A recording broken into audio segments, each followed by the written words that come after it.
69,000 सहायक शिक्षक भर्ती मामले में अपनी अपनी मांगों के चलते भर्ती में विवाद अब हो रहा है। काउंसलिंग और दूसरे कार्यक्रम का ऐलान हो चुका है। अभ्यर्थियों में खुशी अपार है, लेकिन भर्ती में पेच हजार है।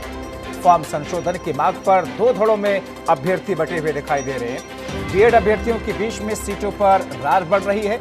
68,500 भर्ती के शिक्षकों के इस भर्ती में शामिल होने पर सवाल खड़े हो रहे हैं, और ऐसे में जो रार और जो सवाल खड़े हो रहे हैं उसको लेकर के आगे स्थिति क्या बनेगी, क्योंकि 68,500 में चयनित शिक्षक की इस 69,000 भर्ती में शामिल हुए हैं। अभ्यर्थियों की मांग पहले से ही चयनित शिक्षकों को ना आवेदन मिले, उसकी इजाजत ना मिले, इस बात की मांग पहले से ही रही है। अब ऐसे में 68,500 में खाली होंगी सीटें, तो 69,000 शिक्षक भर्ती में जिनके पास में 1,86,060 अभ्यर्थी 21,000 पदों को भी भरने की मांग इस वक्त उठ रही है।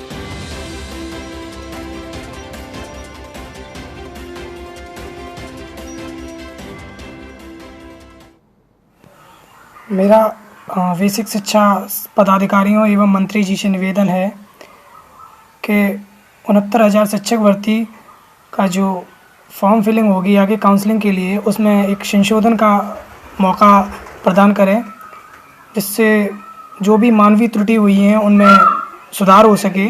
क्योंकि मेरा ग्रेजुएशन में मार्क भरते समय कम फिल हो गया था, जबकि मेरा मार्क्स ज़्यादा है। परीक्षा नियामक प्राधिकारी महोदय एवं बेसिक शिक्षा परिषद के अधिकारीगण, आप सबसे निवेदन है कि फॉर्म में संशोधन का एक बार मौका दिया जाए, क्योंकि हम सब के भविष्य का सवाल है। बहुत से अभ्यर्थियों का इसमें मिस्टेक हुआ है। नमस्कार, मैं आदित्य सिंह 69,000 शिक्षक भर्ती का अभ्यर्थी हूँ।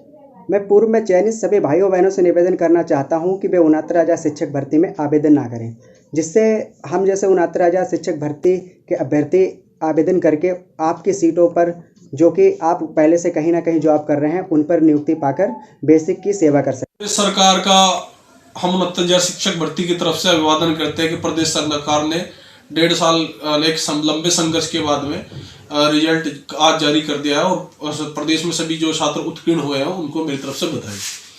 मेरा प्रदेश सरकार से इतना ही अनुरोध है कि 68,500 भर्ती में जो लोग नौकरी पा चुके हैं, रोजगार पा चुके हैं, उनको 69,000 शिक्षक भर्ती में काउंसलिंग करने का मौका न दिया जाए। एक उनसे एनओसी लेकर उन्हें काउंसलिंग करने का मौका ना दिया जाए, इससे ताकि कि 69,000 शिक्षक भर्ती में सम्मिलित जो बेरोजगार छात्र है, योग्यपूर्ण या लो मेरिट छात्र है, उनका इससे चयन प्रक्रिया रुक जाएगी और काउंसलिंग में वे नहीं आ पाएगी।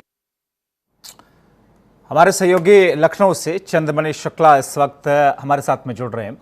चंद्रमणि, ये इस वक्त जो स्थिति उत्पन्न हुई है, जो रार किसी कैफियत दिख रही है, अब आखिर ऐसा क्यों है? और ऐन मौके पर आकर के जिस तरीके से ये रार दिखाई दे रही है, इस समस्या का कोई समाधान है या फिर ये लोग मान जाएंगे?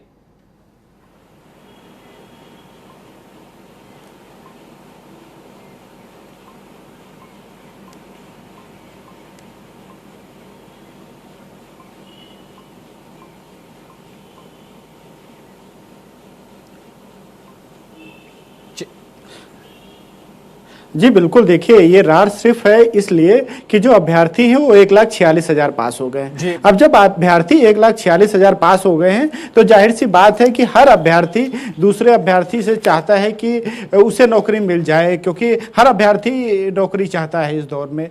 अब अगर हम विवादों की बात पर आए या जो अभ्यर्थियों की मांग है उस पर आते हैं, पहले हम आते हैं जो अभ्यर्थियों की एक स्वर में मांग है, क्योंकि जो 1,46,000 अभ्यर्थी पास हुए उनकी एक स्वर में ये मांग है कि जो 68,500 की 21,000 भर्तियां बची थी वो इसमें जोड़ दी जाएं। चूंकि पिछली बार की भर्ती में योग्य अभ्यर्थी नहीं मिल पाए थे, लेकिन इस बार अभ्यर्थियों की संख्या ज़्यादा है जो पास हुए हैं, तो उनको इस भर्ती में जोड़ दिया जाए, जिससे ज़्यादा से ज़्यादा लोगों को मौका मिल जाए। वही दूसरी मांग ये है कि जो 68,500 के अभ्यर्थी जो पहले से चयनित हैं, जो कहीं ना कहीं नौकरी कर रहे हैं उनको विभाग की तरफ से एनओसी नहीं दी जाए, जिससे वो इस भर्ती में अप्लाई नहीं कर सके। क्योंकि अगर वो इस भर्ती में अप्लाई करते हैं तो जाहिर सी बात है अगर इनका इस भर्ती में चयन होता है तो पिछली भर्ती की एक सीट खराब हो जाएगी, और अगर इनका नहीं भी चयन होता तब भी यहाँ पर एक सीट बर्बाद हो जाएगी। तो जो बीटीसी अभ्यर्थी जो पिछली भर्ती में चयनित हैं उनसे ये लगातार ये गुजारिश कर रहे हैं अभ्यर्थी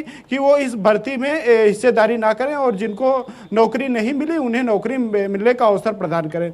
वही अब विवादों पर आते हैं। विवादों की बात करें तो सबसे पहले अगर हम बात करें कैटेगरी वाइज, तो कैटेगरी वाइज पर जाते हैं तो ओबीसी के अभ्यर्थी जो हैं वो सबसे ज़्यादा संख्या में पास है, करीब 84,000 के आसपास ओबीसी कैंडिडेट पास है, और जनरल जो कैंडिडेट पास हैं वो करीब 36,000 के पास है। और ऐसी उम्मीद जताई जा रही कि 34,000 के पास में जनरल कैंडिडेट की संख्या होगी जो चयनित अध्यापक के तौर में। तो जनरल कैंडिडेट ये मांग कर रहे हैं कि जो कास्ट वाइज ओवरलैपिंग है वो ना हो, जिस वजह से जो जनरल कैंडिडेट है उनकी सीट सुरक्षित रह सके।